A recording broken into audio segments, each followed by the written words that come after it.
रहनी कब मुजाहरा किया है आमना ने। जरा भी ख्याल नहीं आया एक बूढ़े माजूर शख्स को ऐसे धक्का देते हैं।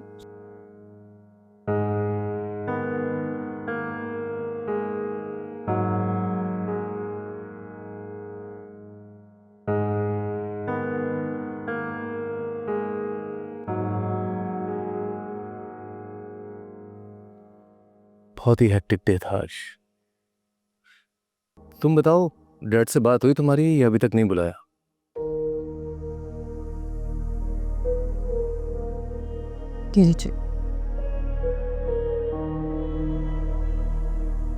ये क्या है? ये तो आमना के नाम है। जब ये एनवलप आया तो आमना घर पे नहीं थी उस वक्त। तुम ये चाहती हो कि एनवेलप में खुद जाके उस कम ऑन अनीला। क्या लगता है आपको, क्या है इसमें? आई डोंट नो, क्या हो सकता है? मुझे तो लगता है इजहार ने आमना को डिवोर्स पेपर्स भेजे हैं। डिवोर्स? ये कैसे कह सकती हो तुम? अदिल, मैं आपसे बस इतनी रिक्वेस्ट करूंगी कि ये पेपर्स आप पापा के सामने आमना को दें। पापा के सामने? अनिला बीबी, आपको बड़े मालिक साहब ने बुलाया है। हम दोनों को?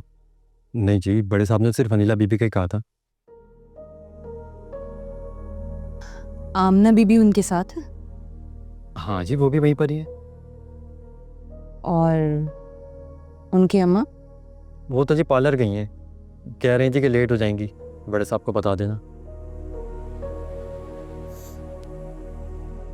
ठीक है, तुम जाओ और उनसे कहो मैं आती हूँ। ठीक है बीबी।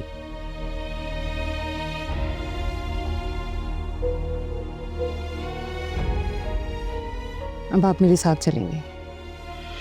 लेकिन डैड ने सिर्फ तुम्हें बुलाया अनिला। हाँ, लेकिन आपके पास रीज़न भी होगा ना वहाँ जाने का। आमना उनके साथ बैठी है, आप उनके सामने से पेपर्स दे सकते हैं।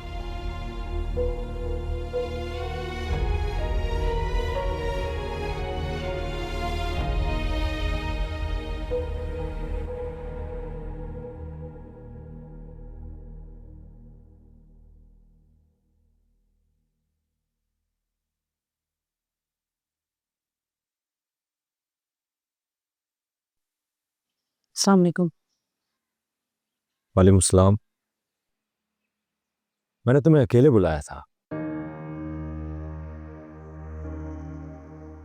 वो डैड, मैं ये कोरियर देने आया था, आमना के नाम था तो इसलिए। आमना सामने खड़ी, उसे दो, मुझे क्यों दे रहे हो? जी।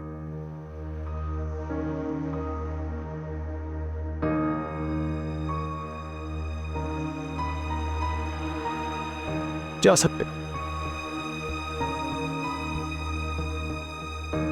जी।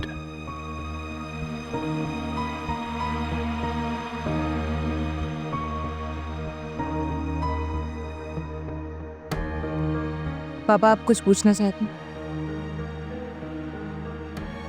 ये बताओ, आमना पर हाथ क्यों उठाया था तुमने? क्योंकि मैं अब मजीद आमना और अम्मा की ज़्यादतियाँ बर्दाश्त नहीं कर सकते हैं। कौन सी ज्यादती की बात कर रही हो तुम? सीढ़ियों से गिराने का झूठा इल्जाम तुमने लगाया था शगुफ्ता पर।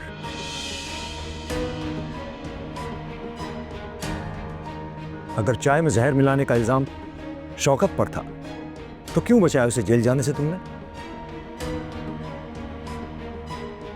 क्या मैं ये समझूं कि चाय में जहर मिलाने का झूठा इल्जाम लगाने की साजिश भी तुमने रचाई थी, रेशमा और शौकत के साथ मिलकर? पापा, क्या वाकई आप सारे इल्ज़ाम मुझ पर लगा रही हैं? मैं इल्जाम नहीं लगा रहा, जवाब मांग रहा हूं। और ये सब कुछ आप इसलिए पूछ रहे हैं क्योंकि आमना ने कहा है आपसे कि मैंने इस पर हाथ उठाया।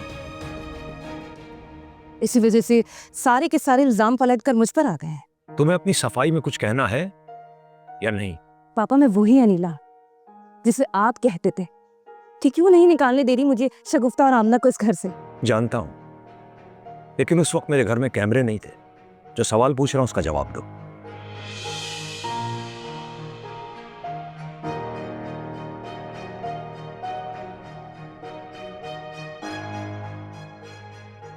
इसके जवाब में मैं बस इतना ही कहूंगी आपसे कि आपको चाहिए कि आप कम से कम आमना को इस घर से निकाल दें।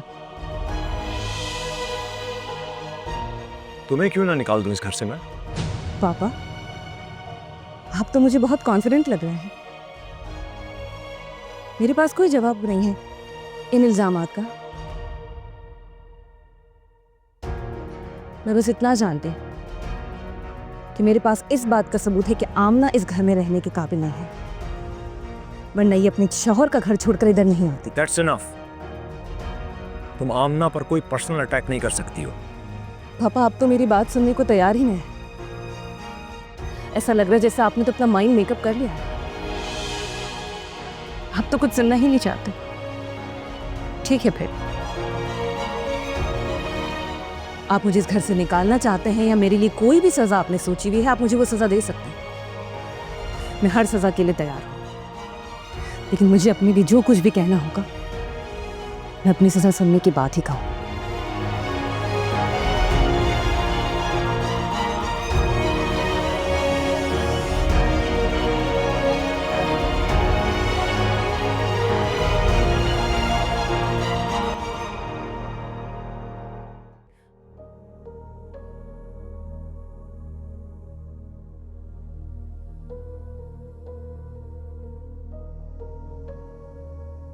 क्या हुआ? क्या कहा डैड ने? मैं कुछ नहीं बता रही। उनके दिल में मेरे खिलाफ जो कुछ भी था वो उनकी जबान पर आ गया। और आपके दिल में भी मेरे लिए जो कुछ भी गुबार है वो प्लीज बाहर निकाल ले। मुझे बता दें कि कितना अयाश, कितना आवारा समझते हैं आप।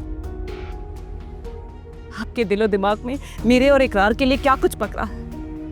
कितनी घुटन है आपके दिल में, प्लीज आप भी बता दें। क्योंकि हो सकता है पापा अपना फैसला सुनाने में टाइम, लेकिन मैं फैसला कर चुकी हूँ। अनिला, तुमने डैड के सामने भी ऐसी गुस्से में बात की? आपको मेरे लहजे में गुस्सा नजर आ गया, लेकिन मेरी आंखों में आंसू नजर नहीं आ रहा है आपको। क्या कहती मैं, क्या करती? अगर टूटे हुए दिल के साथ ये नहीं कहती कि जो करना चाहते हैं कर ले, आप इसके सिवा और क्या करती? देखो अनिला, मुझे कुछ नहीं देखना थी। आप प्लीज पापा से जाके पूछे मुझे इस घर से कब जाना है। मैं चली जाऊंगी।